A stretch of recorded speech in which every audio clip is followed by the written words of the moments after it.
Hello दोस्तों, नमस्कार। मैं आरचा हाजिर हूँ आपके बीच एक नया वीडियो लेकर। इन दिनों मैं पहाड़ों के प्रेम में हूँ।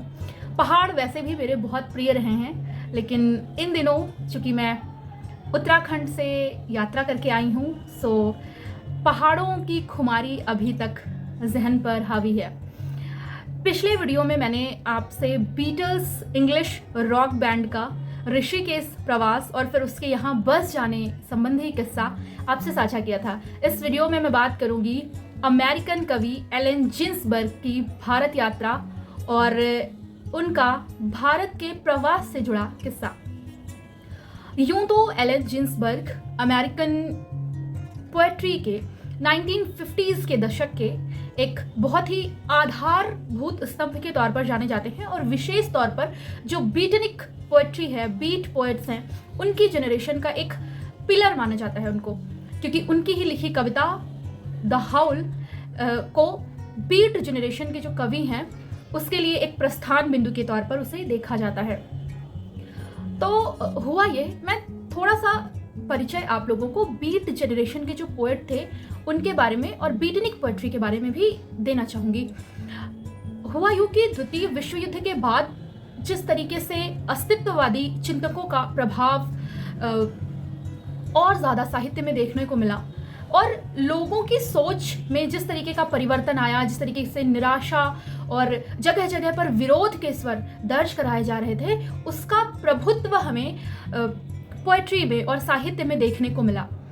और इसमें तमाम नए मुद्दे, तमाम नए प्रयोग कवियों ने किए, जैसे विसंगतियों को सामने रखा, समलैंगिकता और तमाम तरीके के जो छुपे तरीके से अन्याय हो रहे थे उनका पूरा खुला प्रदर्शन अपनी कविताओं में किया। तो कई बार इन कवियों पर अश्लीलता का आरोप भी लगता है और ऐसा ही सेम एलन जिन्सबर्ग के साथ भी हुआ था और उनकी कविता को सेंसरशिप ने प्रमाणित ना करके उस पर रोक लगा दी थी और उनकी कविता को अश्लील होने का तमगा देकर उनके ऊपर केस भी दर्ज कराया गया था।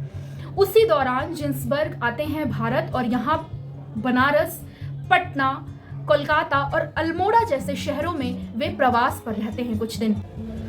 एलन जिन्सबर्ग भारत तो आ जाते हैं और भारत के बनारस शहर में गुदौलिया के एक होटल में वो रुके होते हैं।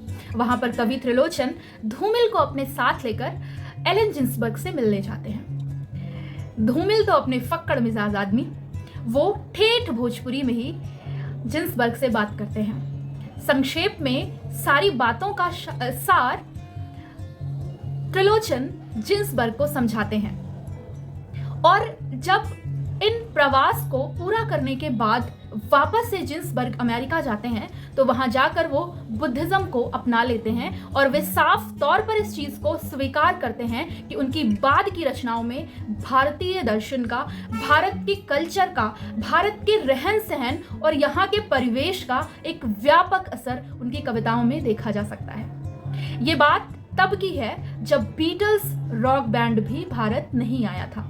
बीटल्स रॉक बैंड 1968 में भारत आया है और ये उससे करीब एक दशक पहले की बात है। ये बात है 1957-58 के आसपास की।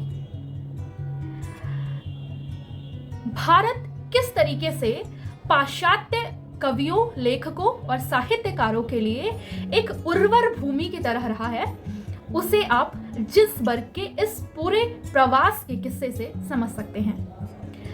आज का किस्सा बस यहीं तक। मिलेंगे फिर किसी नए रोचक किस्से के साथ।